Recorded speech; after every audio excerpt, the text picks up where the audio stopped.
Fantastic opening weekend for Arkansas baseball. Softball continued to roll in Arizona, and men's basketball bounces back in a big way. All that and more in today's episode. You hear that? You hear that? That's special. There's a lot of lions, tigers, and bears, but there ain't but one razorback. Softball! Deep left field! Out of here!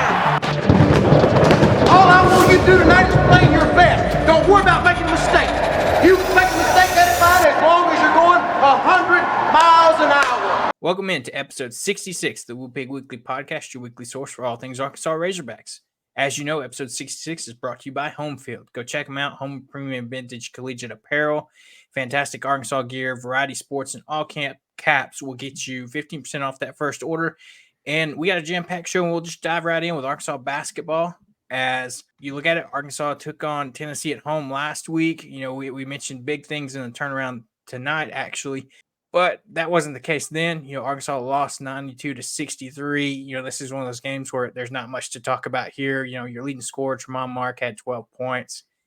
You had a handful of players, Jalen Graham, Devo, Jeremiah Davenport, Khalif Battle, all had 8.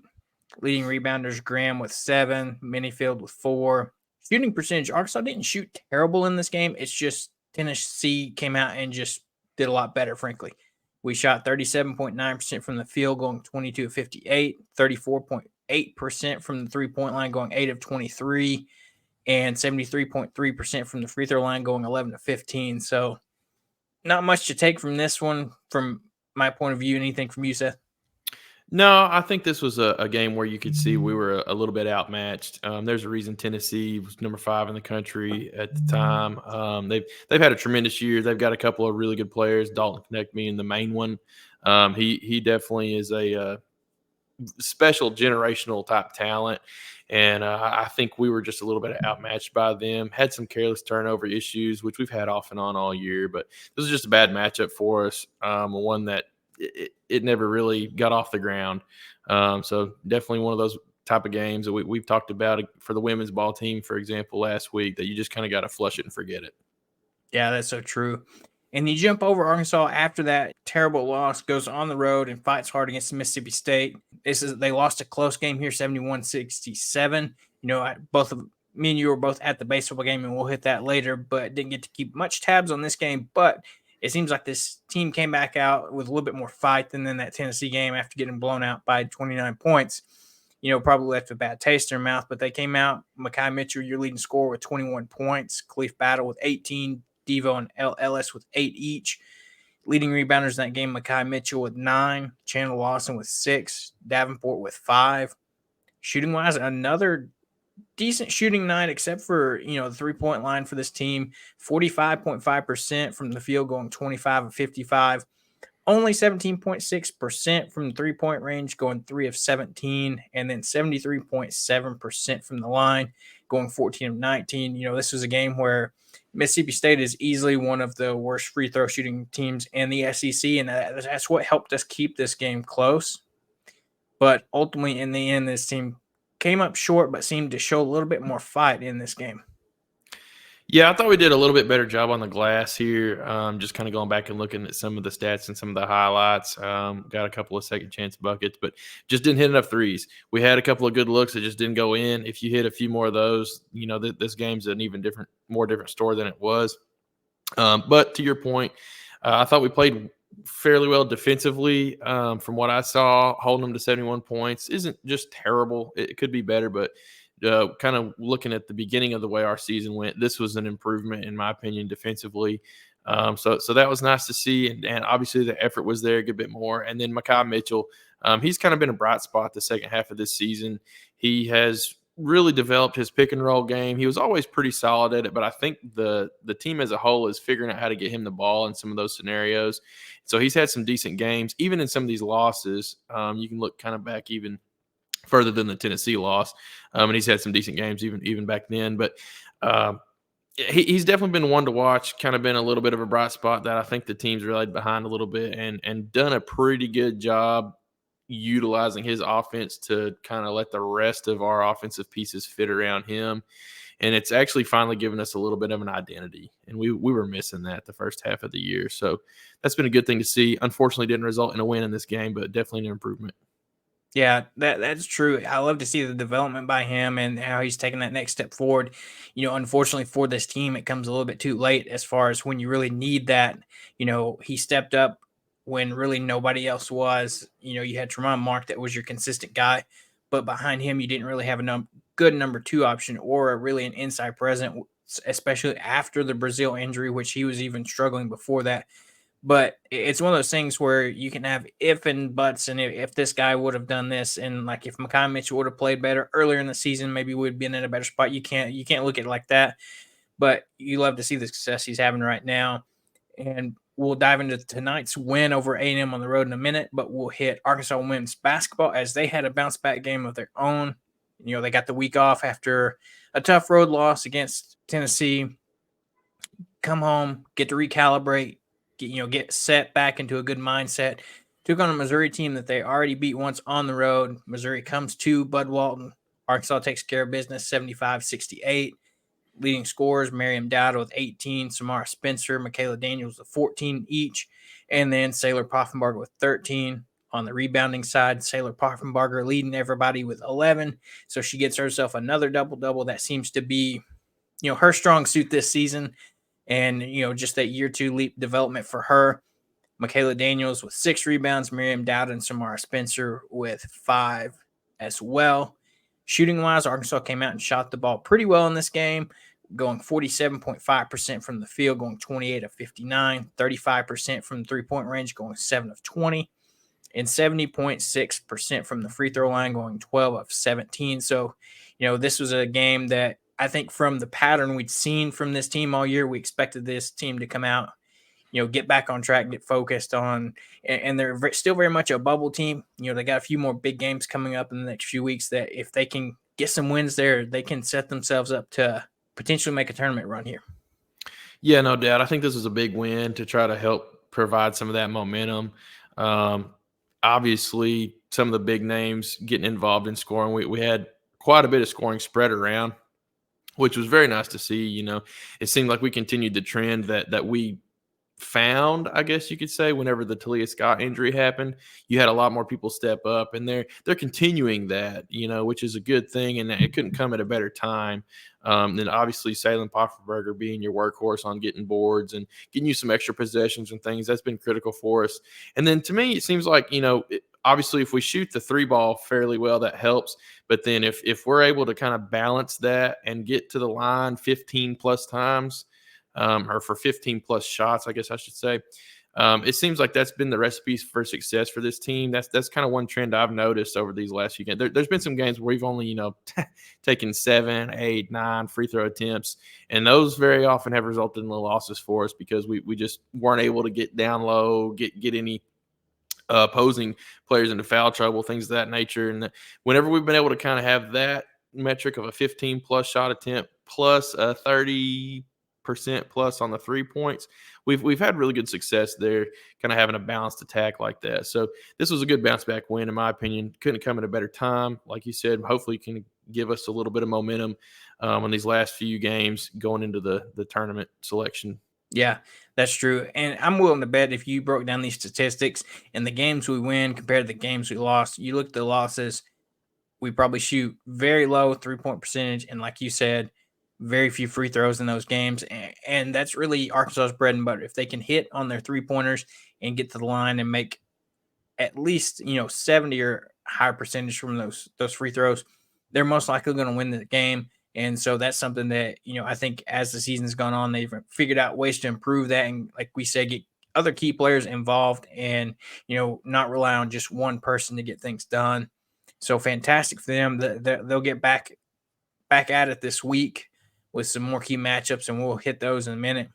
But we'll jump over to the surprising game of the week that just happened, 20 minutes ago as Arkansas wrapped up a road victory at A&M, winning 78-71. And, we said it before the show, just talking briefly, where has this team been all season? We haven't seen this team since maybe the Duke win early in the season. that had this type of grit and effort. You know, you have guys come out. Tremont Mark scored 26. That development, Mekhi Mitchell, we were just talking about, he puts up 22, a new career high for him. Khalif Battle, you know, a name that we haven't really heard a ton in SEC play, come out and put up 15 points for you. You know, you were missing Keon Minifield and Jalen Graham, plus Trevor Brazil still been out with an injury. So you're missing 3 guys there. So kudos for these guys for stepping up. That was big time for them. Rebounding wise, Mekhi Mitchell, like we said, has continued to, you know, show out. 13 rebounds, getting himself a double-double. Tremont Mark with 6 rebounds. Lawson coming in with 5. Arkansas shot the ball pretty decent in this game, 39% from the field, going 23 of 59, 26.7% from the three-point range, going 4 of 15, and 82.4% from the free throw line, 28 out of 34. I think this is where you really win the game here is you shot 34 free throws. A lot of those coming in the first half and then late into, you know, those final 2 minutes when, you know, you're fouling back and forth and making some clutch free throws. But, you know, as I alluded to before, you know, great win for this team. I love to see them win, but it almost comes a little too late. But it's always nice when you can play spoiler to Texas A&M and, you know, hurt their chances of making the tournament.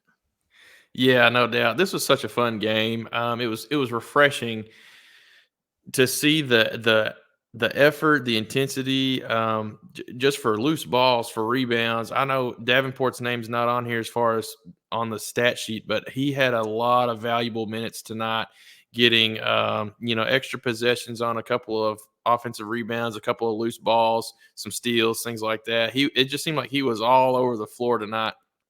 And then obviously, I thought Mekhi Mitchell had probably his best game in an Arkansas uniform tonight. It couldn't come at a better time as far as trying to kind of salvage a little bit of this season, even though it's not going to result in any type of tournament, you know, berth or anything like that. Just trying to not leave as sour of a taste in the fans' mouth, the players' mouth, the coaches' mouths, things of that nature towards the end of this year. If you can kind of rattle off a couple of wins here and at least salvage some of your own internal feelings on, you know, what this team was made of. It really speaks a lot, in my opinion, to these players' mentality that they haven't given up. This has been a very hard year, but they're still out there playing. In my opinion, this was one of the hardest games that I've seen them play, like you said, since probably the Duke game. It just seemed like the effort tonight was tremendous from everybody that touched the floor. And I'm not sure, but what maybe having a slightly compressed lineup due to some of the injuries may have been a beneficial thing in a sense, where guys, you know, kind of felt a little bit more relaxed that they weren't going to get pulled immediately if they made a mistake or something, because you had 4 other guys, you know, on the bench behind them that could vie for playing time as well. While having depth is a good thing, it's maybe it has hurt us a little bit this year in a sense. I don't know. You can sit there and kind of what if yourself into oblivion when it comes to this team this year. But all in all, heck of a bounce back here against a pretty good Texas A&M team. We played very good defense, holding their 2 leading scorers to, I think, 11 and 9 points. Wade Davis fouled out in this game. So we made his life really hard. I think he only had 11 points, something like that. We did very well, kind of staying neck and neck with them on turnovers. The turnover margin wasn't very big at all. At one point, I think we were tied 11-11 with them on turnovers. And so that was huge too, that we weren't giving them a bunch of extra possessions, which has been one of our MOs and a lot of our losses is a lot of careless turnovers. So cleaned up a few things there in this game that I thought was critical as well. So overall, you know, it comes, you know, a little too late, like you said, but still is a nice refresher of a win, especially with the way the team played with so much effort. This was a physical, hard-fought game, and it was fun to watch. Yeah, that's very true. Like you said, another stat I want to, you know, call out there, you know, as we were highlighting Mekhi Mitchell having one of his best games, he also added 4 blocks in this game as well, where Arkansas hit 8 blocks in this game that, you know, they're right up there with their season average on a little around 6 or more blocks. You know, I think that's number 2 in the country to only one other team. But, you know, that's something that, you know, you love to see the fight out of this team. And maybe this is some momentum that we can carry into the SEC tournament and possibly try to make a push for, you know, maybe that conference bid. I mean, it's a long shot, but from what we've seen tonight, that kind of gives you an idea that if this team can kind of harness this play and build momentum from this game as you come back home and have a very winnable game on Saturday against Missouri that is coming into Bud Walton. You win that game, you're on a 2-game streak. You've still got a couple weeks of the season left, but that can really give you some positive momentum as you're going into the SEC tournament. And like you mentioned, fantastic defense. Like you said, Wade Taylor only 11 points tonight, fouled out of the game. Radford only had 12 points. So you limit two of their top guys to very low points. And I mean, what do you expect from a must team? And you got to love this team that, in a sense that the season's over, but this team's still not quitting. They could have easily folded, and, you see guys just getting minutes and whatnot, but they're still fighting out there. And, I saw during the broadcast, they're talking about how they talked to Tremont Mark, and he said he knows this team can be special. If they can put everything together, this is a special team. And I think we're seeing maybe a little bit of a glimpse of that from what we saw tonight. And maybe they can harness this and continue as they've got Missouri Saturday, and hopefully can continue this, momentum they gained tonight. Yeah, no doubt. Couldn't have said it better myself. I think at the end of the day, it would be a crazy Cinderella story if somehow we win the SEC tournament and, get a bid into the NCAA tournament and do anything in there. I want to temper everybody's expectations. I don't think that's going to happen. But like you said, I think it's a testament to Musselman as a coach and some of these players, especially the ones that are kind of fighting through some dings and nicks. Davenport, for example, his hand's been banged up all year long, and he's played through it all year. And he's arguably had one of his better games tonight, in my opinion, even though he didn't just set any type of records on scoring. The eye test, from some of these kids out there, the effort that they had tonight, it looked different to me. You know what I'm saying? And like I said, I think that's definitely a testament to the heart that this team's got, even with all the adversity that they've had. And that speaks well to coaches. And a lot of people are dogging on, poor coaching this year. And I don't necessarily think that a lot of our losses were due to coaching. I think a lot of it was due to effort, which, maybe could circle back to coaching. But long story short, this win right here gives me hope that not all is lost, so to speak. Even though this season, you kind of want to scratch it off, you look at what North Carolina did last year. Horrible season, bounced back, have a great year this year so far. I mean, they've had a little bit of a scuffle this last week, but nothing crazy. They're going to be a tournament team. They've been arguably one of the best teams in the country. We're supposed to be one of the best teams in the country last year and weren't. So, the possibilities there. You can't freak out over one bad year. We've said it over and over, obviously, but this win right here kind of, I think, gives a little bit of that glimpse with the light at the end of the tunnel that, okay, we've had a rough year, but if we can just kind of get through these last few games, get to the off season, make a few changes, kind of get everything lined back out, we'll bounce back with a good year next year. It's the odds are in Musselman's favor, in my opinion, with just what he's been able to do these last few years, the consistency that he's had. He was due a bad year in a sense. So I can't speak highly enough of this team for tonight's effort. Considering where we've been at this season, it blew me away. I know that's really all I know how to say. Just the effort tonight just really left me speechless. Yeah, couldn't agree with that more. And, like we said, hopefully they carry that momentum over to the matchup against Missouri coming into town this weekend and can get a win there. And so now we'll flip over to gymnastics, where they had a couple of group meets over the weekend and into the start of this week, where on February the 17th, they took on a group meet with Cal, Oklahoma, and Washington in Fort Worth, Texas, where they finished third in that meet with a score of 196.8. They scored 49.3 on vault, 49.4 on bars, 48.6 on beam, 49.450 on the floor performance. So, another meet that, you can really see where they struggled on that beam performance. They probably had another fall, something like that. They're still working on getting straightened out. And then they turned right around in another group meet in Denton, Texas, where they took on a group of Alabama, Arizona, and TWU. And they finished second in that meet with a score of 197.375. You see all 40, at least 49s are higher in this, with the scores in each section in this meet. They scored 49.3 on vault, 49.3 on bars, 49.2 on beam. So you got to see, love the improvement there. And then 49.575 on the floor performance, which arguably that's our best event this season for this team. They come out and can rock that floor performance. If you haven't been to a gymnastics meet, I suggest you check it out. It's really good. It's very entertaining. Fantastic there. They'll bounce back with a home meet against Kentucky this Friday. And so we'll jump over to Arkansas tennis. Arkansas women's tennis, they got a win against Tulsa 4-1 on the 16th, and they beat Missouri State 4-0 on the 16th as well. Arkansas men's tennis, they beat Drake 4-1 on the 14th, lost to Washington 4-1 on the 17th, beat Seattle 4-0 on the 17th as well. So getting back on track there. And so we'll take a quick break here before we jump into the Diamond Sports, as both teams kept rolling this weekend. You know what I like?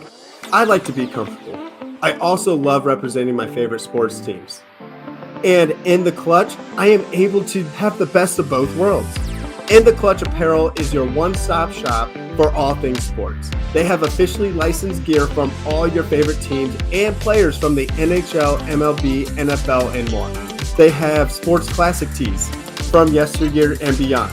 Check out their full website in the link down below. When you enter the promo code Variety Sports, you get 10% off everything site-wide. Feel comfortable with your sports apparel and go over to their website now at intheclutch.com. And don't forget to use our code Variety Sports to get 10% off. And we're back, and we will jump right into Arkansas softball as they finished up their tournament last weekend down in Florida and flew straight over to Tucson, Arizona for the Bear Down Fiesta, hosted by Arizona. And, they got started off hot in this one as they took on Long Beach State February the 16th and won this match 7-0. Getting the start on the mound, Nikki McCaffin went 1 inning. She had 1 hit, 1 walk, and 2 strikeouts. Morgan Leanstock come in and finish things up with 6 innings, going with 2 walks and 7 strikeouts there. Arkansas out-hit Long Beach State 8-1 in this game. And none other than Bree Ellis went 2 for 2 in this game with 3 RBIs, 2 walks, and 2 home runs. So she just had herself a big night like we know she can. And I'm sure that's not the last we'll see of that all season. Nia Carter, another one of those transfers that we talked about would be big this year, came out, went 3 for 4 with a triple and 2 RBIs. So, another fantastic game to come out here in the first game of this kind of round-robin tournament.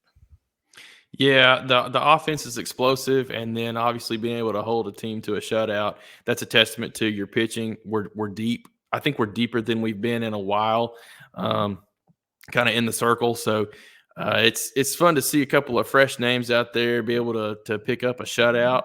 Then obviously, Bree Ellis had a somewhat of a career night, honestly, going 2 for 2 with 2 home runs and then a couple of walks on top of that. That's about as good at the plate as you can get. So that's exciting to see.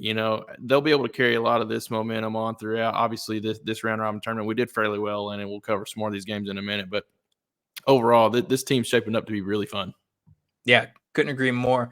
They took on Arizona, the hosting team, that second game of that doubleheader that day on the 16th. They fell in this game 3-2, which this would be their only loss the rest of this tournament, and what turned out to be essentially a pitching battle. Arkansas came out, Hannah Kamzen really, didn't have her best game here. Came out, didn't pitch a full inning, had 1 hit, 2 earned runs, 2 walks, then was relieved by Robin Herring, who came in and finished off the final 6 1/3 innings.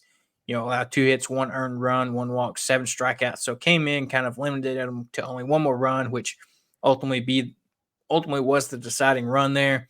Rylan Hedgecock had a great game with a 2-run home run score in Arkansas's only runs of the game. So, one of these games where we struggle a little bit at the plate, but I don't think you're going to see this often. And it's early in the season, as some players you can see like Bree Ellis is, kind of just picking up where she lost last year at Auburn. And, some other players are finding their rhythm a little bit as we're early into the season, but fantastic pitching. I think you're starting to see some development of who could be your workhorse this season. That could turn into be Robin Herring from the innings she's put out so far for this Arkansas team. Yeah, she's been phenomenal. We talked about her last week too. She's got the makings to kind of be the next ace, if you will, for this softball team. We've got a lot of good arms, but she's definitely showing out. I mean, this Arizona team's not bad at all.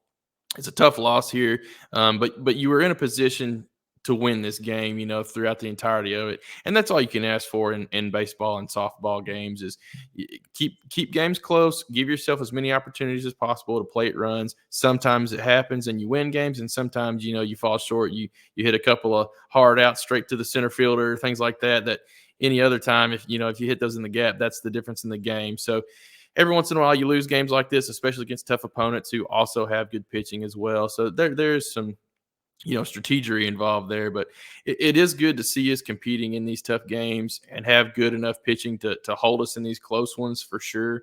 That's going to come in critical in pretty much every SEC series we have this year. So definitely a good game, tough loss, but one you can definitely learn from.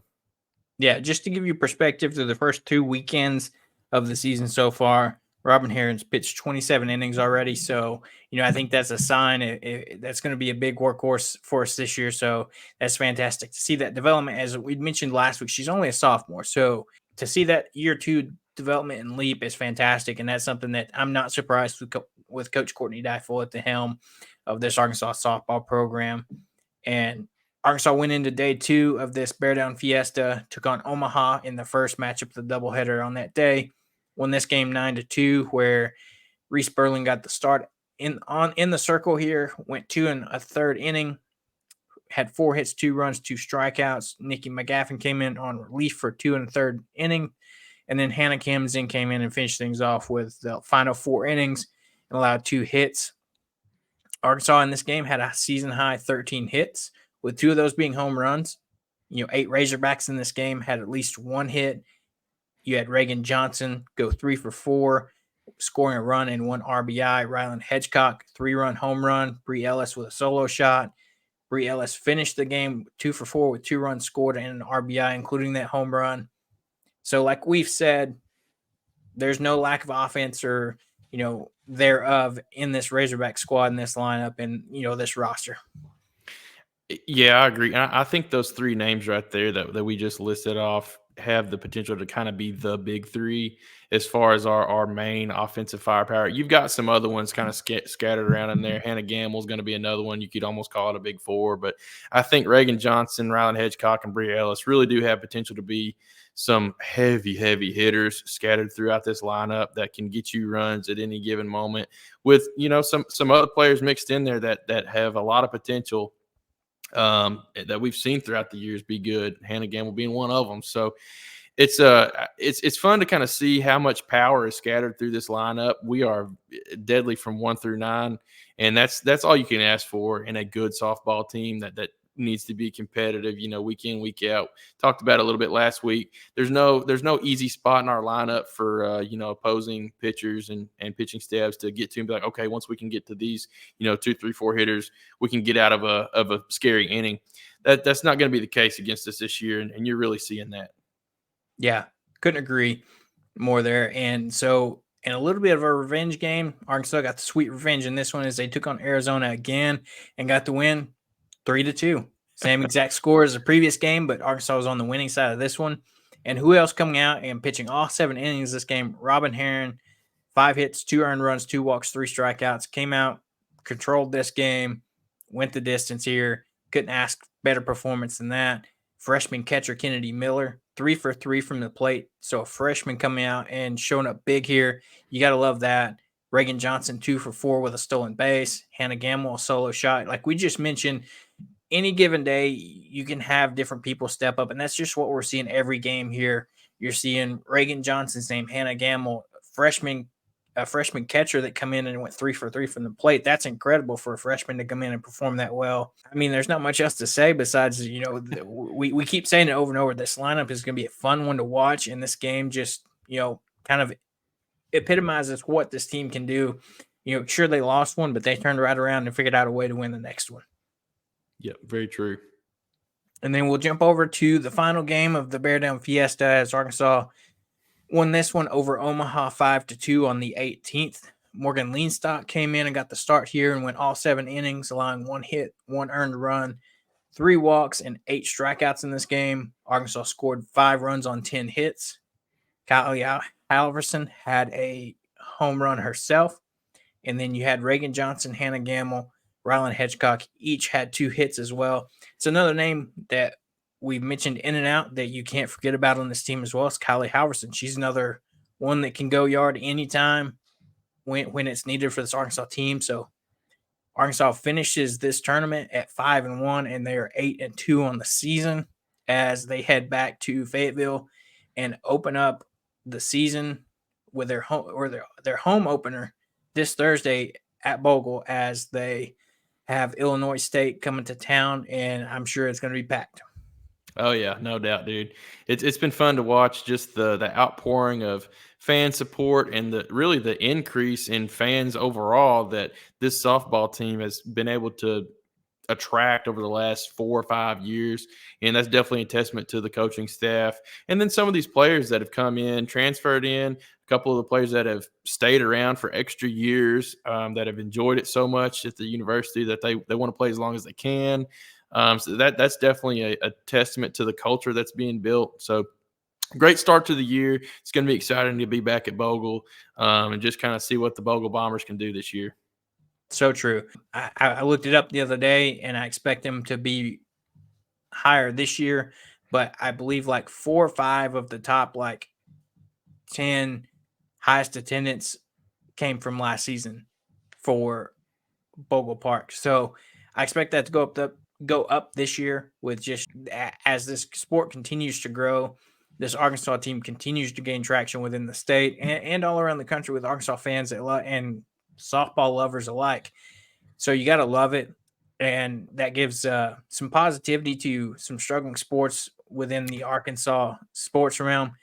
And another one that people are glad is back. We'll jump over to Arkansas baseball. Opening weekend finally got here. Even with not the warmest weather out there, Arkansas still had a total weekend between all 4 games, attendance of 37,000. Which opening weekend you can't ask for a better turnout there with the weather being a little bit windy, a little bit chilly. Seth and I got out to a couple games on Saturday, and then I showed up on Sunday as well, and we'll hit these games up here. Arkansas took on James Madison. We mentioned it last week. Had a 4-game series here. First game on Friday, Arkansas comes out and wins 6-4. Not the best outing you want to see. Pitcher Hagen Smith got the start in this one. Didn't have the best outing. Not sure what happened there, but, Coach Dave Van Horn has complete faith in him, and I do too. I'm not worried about one outing. He came out, only pitched 1 inning, went 42 pitches in that first inning, allowed 1 hit, 3 earned runs, 2 walks, and 2 strikeouts. Like I said, he's going to bounce back. Like Dave Van Horn said, he knows how to pitch. I'm not worried, and, I'm not going to question the GOAT at all when he says that he has total faith in his pitcher. Well, with the struggle of Hagen Smith, Will McIntyre came in for 5 2/3 innings, pitched 71 pitches, 3 hits, 1 earned run, 1 walk, and 6 strikeouts. Couldn't ask more from a long relief and a guy that, you wouldn't expect to be having to come in the second inning, but, stepped right up. And, it's like we talked about before. Will McIntyre is almost one of those Swiss Army knives. You need him to start, he'll start. You need a long relief. You saw that here. You need him to come in and close. He can do that as well. So, jack of all trades there. You got to love to see the outing he had. Gage Wood, sophomore that, had showed some flashes last year, came in relief for the final closing 2 1/3 innings, 36 pitches, 1 hit, and 4 strikeouts. He's been put on, I think it was the Stopper Award list for, guys that can come out and be key closers. And then you flip over to offensive side, Ben McLaughlin and Peyton Holt got things started here with RBI singles in this game. Jared Sprague-Lott and Hudson White, 2 guys transferred in. Well, they got a quick welcome to Arkansas with their first 2 home runs in a Razorback jersey this weekend. Jared Sprague-Lott also had added in 2 hits and a 2 RBI performance and 2 walks as well. Not to mention Kendall Diggs had a couple base hits as well. So not a bad opening game for the Razorbacks to get things started this season. No, not at all.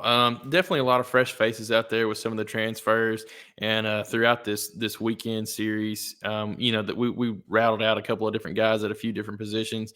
The one thing that really stuck out to me that's going to be a question mark for the first few weeks is, who do we play at second base with Stovall being out for 4 to 6 weeks potentially. Holt got a couple starts at second. We'll cover it later on, but Nolan Souza, the freshman who's an absolute phenomenal freshman out of Hawaii, he got a couple or a start, I believe. So kind of rotating a little bit of the faces around in the infield and then a few faces around in the outfield. That was one of the fun things to watch this weekend. We'll cover a little bit more of that shortly. But the pitching side of things is what really stands out to me, is where we've got a lot of depth. We've got a lot of good position players, but we've got a very, very deep bullpen, and you got a lot of guys with a lot of experience. And I think that's one of the biggest things that's going to be to our advantage this year, especially in comparison to the last 2-3 years or so. Hagen Smith had probably hopefully, his worst outing of the year in game one. I imagine him to shake this off. Honestly, I was a little bit surprised to see Dave pull him after that first inning. He had the 2 walks and then unfortunately, ran into the buzzsaw that was, I can't remember his first name, but his last name's Trimble. Fenwick Trimble, yeah. Who honestly had a phenomenal weekend against us for JMU. He come up there and hit that 3-run shot in the first inning, and I think they just said, maybe they've got Hagen's number off the rip, went ahead and pulled him and put McIntyre in, who has a ton of experience as well, and really came in and got the ship righted. So all that said, I don't think Hagen is going to be in any kind of a bad situation. I think they pulled him a little early just to try to make sure that we kept this game winnable.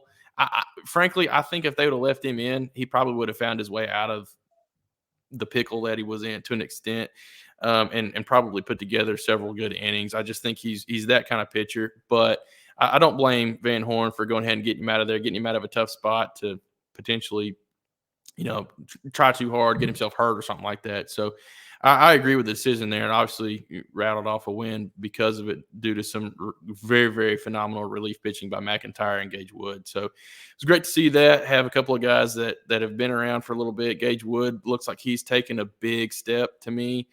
Just visually, he only pitched 2 1/3 innings, but he looked like he was in command from the time he got on the mound. He looked like he might have been a little bit more in control of his emotions, maybe slightly a little less jumpy, jittery. He's such a high energy guy. That's just kind of how he is, but I think he's kind of found the sweet spot of that emotion, the high energy, but then tamed down just a little bit to maintain his control. He looked very, very good. And if he continues, that style of play, he's got potential to be a great closer for us. And like we've said over and over, there's a lot of guys in this rotation that can do anything. McIntyre's not the only Swiss Army knife. We've seen Hagen Smith close games. We've seen him, pitch multiple games in a series, being a reliever kind of type pitcher. Same way with Brady Tigert. I mean, there's a lot of good guys in that rotation that can do anything for you on any given weekend. So I don't think the rotation we saw this weekend will be the set rotation. Once we get to conference play, it could change a lot by then. So that's the funnest part about baseball to me, is just kind of seeing, the chess match that Dave Van Horn is such a master at, how he positions his pieces. But overall, great first game of the season.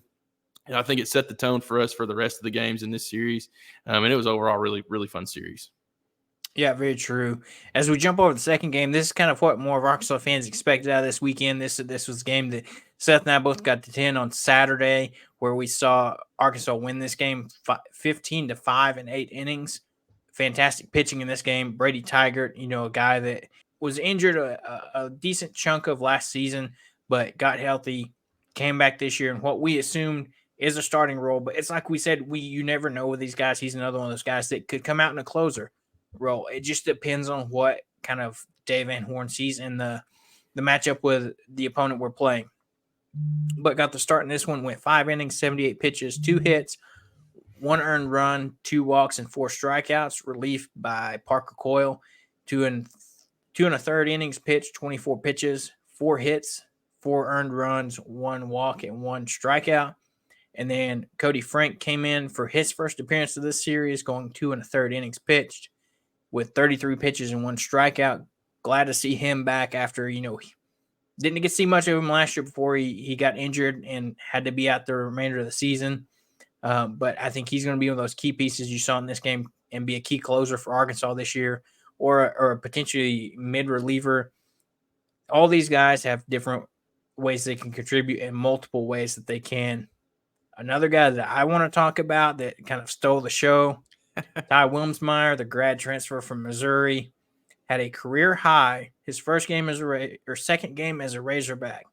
Career high 5 RBI performance with a solo home run, and not to mention a fantastic play to steal a home run from James Madison that turned out to be number 2 on SportsCenter Top 10. Fantastic play by him. And then another guy that kind of started at setting his career or his Arkansas career out with a exclamation point here. Freshman catcher Ryder Helfrich went 1 for 3 on the day with 1 RBI and 1 home run. Not to mention it was his birthday as well. So can't ask for a better game on your birthday to come out in your first career start, getting a home run, getting an RBI. Fantastic day for him. And then Hudson White, our other catcher, is also our DH. Went 2 for 4, 2 doubles, 2 RBIs, 2 walks. So, you got to love the bat of Hudson White so far of what we've seen this season, or these first 2 games, with him getting the start in game 1, him not starting at catcher, but also was able to contribute in a DH role. And then Vahiva Aloy took a little bit to get things going, but kind of finished the day off strong with a 2-run single in the 8th to kind of end the game in a run rule. So quick thoughts here on what we saw in this game that's kind of more of what we expected from this Arkansas team against JMU. Yeah, I really think this was a great overall game from the pitching staff plus the offensive side of things. We had some very advantageous hits with some runners in scoring position due to some walks and things of that nature. So good clutch hitting there. Parker Cool definitely struggled in this game. He was the one pitcher that I think had a pretty poor performance, unfortunately, but it wasn't the end of the world. Definitely still a pretty good win. Not the end of the world at all. I think they had a 4-run 5th or 6th inning, but then we bounced right back in the bottom of that inning and scored 6 more of our own. So no blood, no foul there. So could have been a lot worse. And then to your point, Vahiva Aloy, I think he started out between game 1 and game 2 like 0 for 7 at the plate appearances, and then finally got that clutch 2-run single to ice this one and get the run rule in the bottom of the 8th inning there. And that, to me, I think it set the tone for him and got him going a little bit because he looked quite a bit better in game 3 and 4. Seems like he's going to slowly get his bat going. Just what it looked like to me. And so I think that was a big hit for him and then for the team as a whole, because you're really going to need some contribution from him throughout the year. He's an amazing player. You can just see it just watching him play. He's a baller, very, very good fielder at shortstop. And then, once he gets his bat kind of his sea legs under him, so to speak, I think he's going to be, one of those fan favorite top hitters and fielders out there, Jalen Battles type of guy, Robert Moore type of guy, somebody like that can really field well, but then has a good bat to back it up. So it was good to see him, kind of get a little bit of a spark here at the end of this game. Yeah, that's true. And as you jump over to game 3, the one loss Arkansas did have in this one, they fell 7-3. Pitching in this one, you saw quite a few guys. This opening weekend, Dave wants to get some innings on some guys, let them get out there and kind of feel out the start of the season, kind of see what he's got and how he wants to approach going forward. Transfer Mason Molina got the start in this one. 3 2/3 inning pitch, 72 pitches, 3 hits, 2 earned runs, 3 walks, 9 strikeouts. So came out, showed great command those first 3 innings. Struggled a little bit in that 4th inning, but still overall, I think a decent outing as for his debut outing for Arkansas. Stone Hewlett, the transfer from Kansas, came in for a third of an inning, 4 pitches to get out of that inning. He's going to be a guy, Dave Van Horn says, is almost a specialist type guy. He'll bring him in for key matchups. Like Seth said, that chess match, this is what one of those pieces Dave will use in lefty on lefty matches is, he's going to be one of those guys that'll be interested to see how he's used throughout the season. May not rack up a ton of innings pitched, but could come in some key situations. Another guy that was another bright spot for Arkansas as far as youth, Gabe Geckel, a guy that Arkansas, don't think was really expecting to get on campus, and ultimately did. He came out 2 innings pitched, 29 pitches, 3 hits, 3 earned runs, 1 walk, and 2 strikeouts. You saw a 1 inning appearance by Jake Faraday, 20 pitches, 1 hit, 1 strikeout. Tate McGuire, another one of those freshmen, came in for 2/3 of an inning, 24 pitches, 2 walks, 1 strikeout. Christian Fouch came in the final 1 1/3 innings, 25 pitches, 3 hits, 1 earned run, and 2 strikeouts. In this game, McLaughlin RBI doubled, Jack Wagner RBI single. Other than that, not much offensively there for Arkansas in this game, where we kind of saw the bats go quite a little bit, but I don't think you're going to see much of that this season.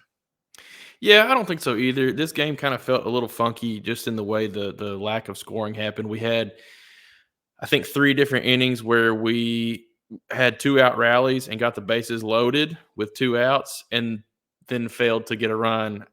If you'd have been able to load the bases without, having 2 outs prior to that, it would have been nice. But so we had several opportunities to plate some runs and just couldn't quite get that last clutch hit in an inning once you had the bases loaded, for example, to bring a couple of guys across. Like that happened literally 3 times in this game. We just couldn't scratch out the runs, kind of how you expect and how you hope to in those scenarios. And that's part of it. We've talked about it day in and day out. There's if you put yourself in the position to score runs, that's about all you can ask for. Sometimes you get the hit and you are able to score and get wins, and sometimes you don't get those hits or you get allowed out or something like that, and the ball just doesn't bounce your way.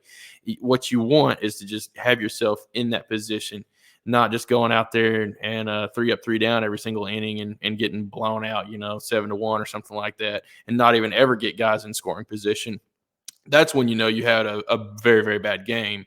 7-3 loss looks bad. It wasn't near as bad as the score looks, in my opinion. I think, like I said, we were in position to score way more runs than we did. We just, missed out on a couple of those clutch hits. And then overall, you hit on it. We pitched a lot of different guys here, which in my opinion is a good thing early in the season like this when you have a little bit of a struggle game to an extent on offense. Get some guys out there, get them some reps, see who, who you've got that can get you out of tough spots. Who's got some good stuff against guys that haven't seen it's hard to tell, when you're in spring practices and stuff. These guys see their own teammates day in and day out. So sometimes it's hard to gauge exactly how much of a filthy cutter or something, one pitcher has if your own team's hitters know to expect that.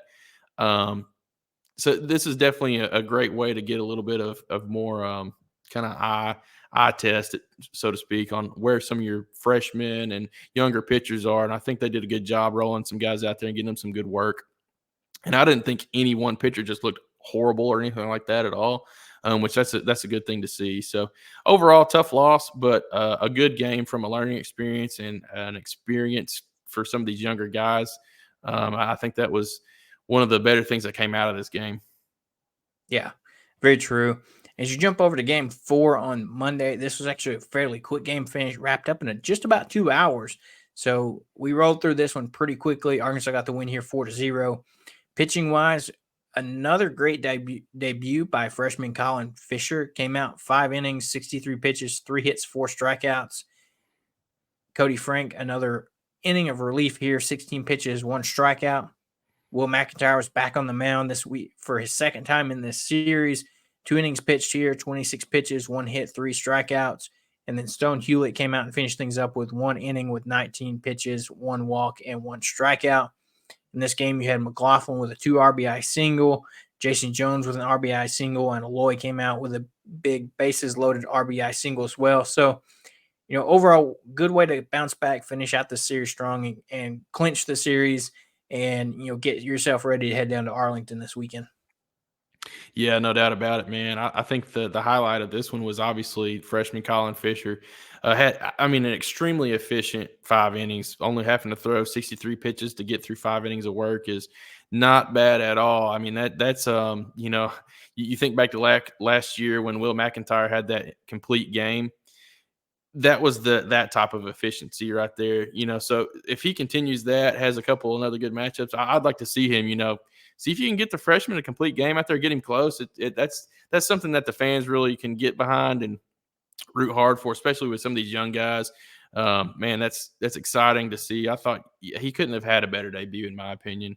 Only giving up 3 hits, having 4 strikeouts, and then letting his defense do the work behind him was, like I said, you just can't ask for a better debut. The team bounced back for sure. And then, these last 2 games and then that last inning of game 2, I think you saw a big jump from Vahiva Aloy, and you're going to need that, with him being, one of the guys that's supposed to be a star of this team. You saw it kind of start coming to fruition these last 2 games. The guy's a stud, and there's a lot of other. I think one person we haven't talked about enough really is Hudson White, the transfer catcher from Texas Tech. He had a very, very good 4 games. I mean, he played very well. I'm not going to say under the radar because, I mean, he's leading off for us in a lot of these games. I think him and Kendall Diggs both kind of swapped around the leadoff spot some. But for a catcher to be your leadoff guy and rake the way he did, hit a couple home runs, get some walks, get on base, run the bases well, I mean, that was a heck of a pickup by Van Horn to go steal him from Texas Tech. So there's been a lot of fun guys kind of getting their Razorback debuts in different ways in this series, and I expect another big exciting weekend down there in Texas with a couple of good matchups between familiar schools of Oregon State and Oklahoma State, and then sprinkling Michigan in there as well, another good team. So the competition's about to ratchet up, and we're really going to get to see kind of who we are this coming up weekend, and I'm excited about that. Yeah, very true. So we'll run through. We got a ton of upcoming events just jam-packed in this weekend. Big things are you get things kicked off. Arkansas men's tennis taking on Oral Roberts at 10 a.m. on February 21st. Arkansas men's tennis at Tulsa, same day at 5 p.m. As I mentioned, Arkansas softball makes their home opener on Thursday, February 22nd against Illinois State at 4 p.m. You have Arkansas soccer with an exhibition match against John Brown at 6:30 on the 22nd as well. Arkansas women's basketball, is going to continue their run to make that tournament bubble appearance with a matchup on the road at Texas A&M at 7:00 on the 22nd. Women's tennis versus Kansas at 3 p.m. on the 23rd. Softball comes back with a doubleheader on the 23rd versus UT Arlington at 3 and Wichita State at 5:30. And then, as Seth alluded to, Arkansas baseball is going to be taking on a former foe, number 7 Oregon State at 7 p.m. on the 23rd, that Friday. That when you mention Oregon State, you can't help but you think about that bad memory a few years ago that what could have been for Arkansas. And then you jump over to Arkansas Gymnastics has a home meet against Kentucky at 7:15. Arkansas men's basketball, like we mentioned earlier, has that home matchup versus Missouri at 11 a.m. on Saturday. Arkansas softball comes back Saturday with a doubleheader versus Illinois State at 3, Wichita State at 5:30. And then Arkansas takes on another familiar foe, Oklahoma State, the second OSU of this weekend that we'll be facing at 7 p.m. on the 24th.